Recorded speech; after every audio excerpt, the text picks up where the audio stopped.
TDP Janasena ప్రభుత్వం తప్పనిసరిగా వస్తుంది. టీడీపీ జనసేన ప్రభుత్వం రాష్ట్రంలో ప్రభుత్వాన్ని ఏర్పాటు చేస్తుందని టీడీపీ రాష్ట్ర ఉపాధ్యక్షులు బూరగడ్డ వేదవ్యాస్ చెప్పారు. ప్రభుత్వం ఏర్పడిన తరువాత చేనేత పరిశ్రమ ఎదుర్కొంటున్న ప్రధాన సమస్యలను వెంటనే పరిష్కరిస్తామని వేదవ్యాస్ హామీ ఇచ్చారు. గూడూరు మండలంలోని రామరాజుపాలెం, రాయవరం, మల్లవోలు, తరకటూరు, ఐదుగుళ్లపల్లి తదితర గ్రామాలలో ఆయన విస్తృత పర్యటన చేశారు. టీడీపీ జనసేన నాయకులు, కార్యకర్తలు వెంటరాగా భారీ ర్యాలీతో ఆయన ఆయా గ్రామాల్లో పర్యటించి ప్రజలు ఎదుర్కొంటున్న ప్రధాన సమస్యలను అడిగి తెలుసుకున్నారు. అలాగే గతంలో తాను శాసనసభ్యుడిగా ఉన్నప్పుడు చేసిన అభివృద్ధి పనులను కూడా గుర్తు చేసుకున్నారు. మల్లవోలు గ్రామంలో 7 ఎకరాల భూమి సేకరించి 3 సెంట్ల చొప్పున ఇళ్ల స్థలాలు ఇచ్చామని అన్నారు. మండలంలో వందల సంఖ్యలో ఇళ్లు నిర్మాణం చేయించి ఇచ్చినట్లుగా వివరించారు. ఐదుగుళ్లపల్లిలో చేనేత సహకార సంఘాన్ని ఆయన సందర్శించి కార్మికులు ఎదుర్కొంటున్న సమస్యలను తెలుసుకున్నారు. ఈ సందర్భంగా చేనేత సొసైటీల తీరు తెన్నులను ఆయన సిబ్బందిని అడిగి తెలుసుకున్నారు. వైసీపీ ప్రభుత్వంలో చేనేత సొసైటీలు తీవ్రంగా నష్టపోయాయి అని అన్నారు.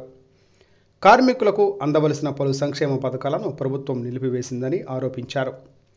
తమ ఉమ్మడి ప్రభుత్వం రాగానే చేనేత సమస్యలకు మొదటి ప్రాధాన్యత ఇస్తామని చెప్పారు. ఆయా గ్రామాలలో ప్రజలు వేదవ్యాస్కు భారీగా స్వాగతం పలికారు. మహిళలు హారతి ఇచ్చి మరీ స్వాగతించారు. పలు గ్రామాల్లో వేదవ్యాస్ మీద పూల వర్షం కురిపించారు. ఈ కార్యక్రమంలో ఎక్స్ సర్పంచ్ గూడూరు కృష్ణా జిల్లా ఉపాధ్యక్షులు, తెలుగుదేశం పార్టీ అన్నం హరిరామకృష్ణ, కృష్ణా జిల్లా సెక్రటరీ బత్తెన హరిరామ్, పండమనేని శ్రీనివాసరావు, గూడూరు మండల జనసేన నాయకులు కనపర్తి వెంకన్న గారు, గూడూరు మండలం సెక్రటరీ గల్లా హరీష్, సీరం సంతోష్, పెడన మండలం ఉపాధ్యక్షుడు చీరల నవీన్ కృష్ణ, మద్దినేని రామకృష్ణ, బొమ్మిరెడ్డి భగవాన్, కాట్రగడ్డ రాంబాబు, రమేష్, కాట్రగడ్డ వెంకటరమణ తదితరులు పాల్గొన్నారు.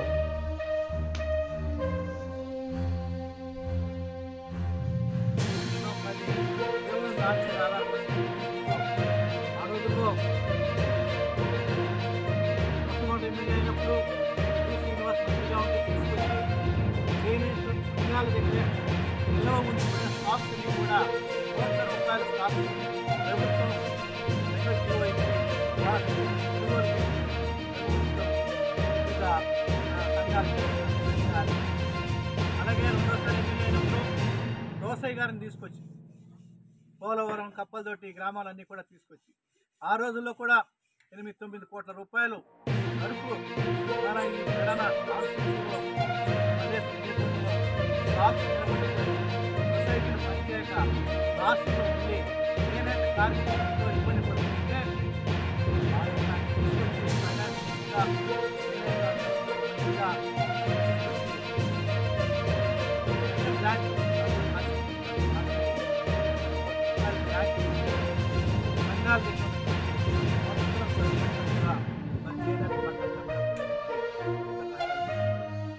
ఇవాళ ఇప్పుడే నేను పోలవరంలో, రాయవరంలో, ఐదుగుడపల్లిలో, మల్లవోలులో ఇంకా సంఘాలు, చేనేత కార్మిక సంఘాలు చూశాను.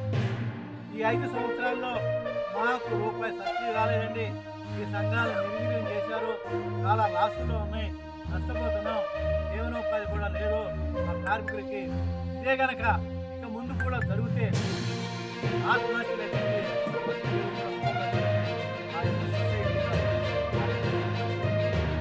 ఈ విధంగా వైసీపీ ప్రభుత్వం అడ్డగోలుగా అభివృద్ధి చేస్తే కానీ ఎక్కడ ఆ సంఘానికి రూపాయి కూడా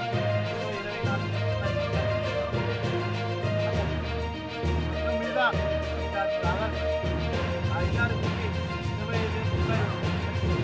అదే సంఘం ద్వారా అయితే వాళ్ళకి వేతనాలు అవి కూడా సక్రమంగా వచ్చాయి.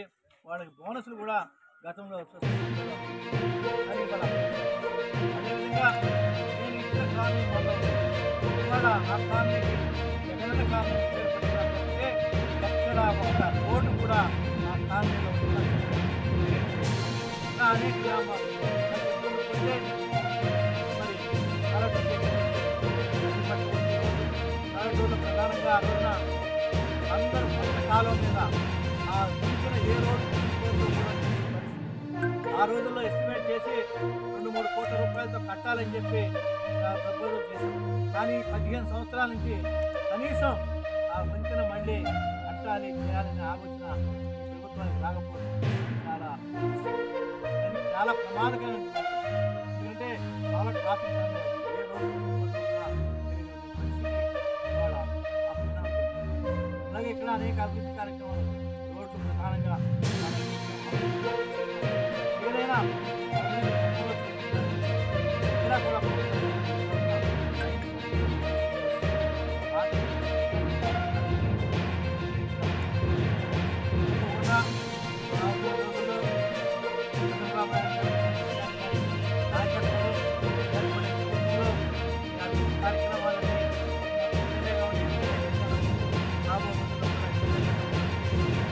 ఆగిపోయిన కార్యక్రమాలన్నీ కూడా ఇలా చెప్పుకుంటూ వెళ్తే మండలం మొత్తం మీద మరి గూడూరు మాజీ సర్పంచ్ గారు ఇక్కడే ఉన్నారు, హరి గారు. గతంలో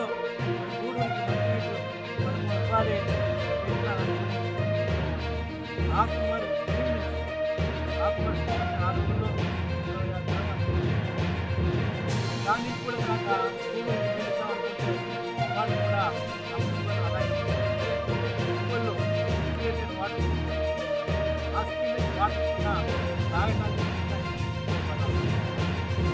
అలాగే లచ్చబండి ట్రైన్ ఆ రోజుల్లో మరమ్మతు చేసి చివరి వరకు కూడా తీసుకెళ్ళి మొలక లేకుండా ప్రయత్నం చేసాం.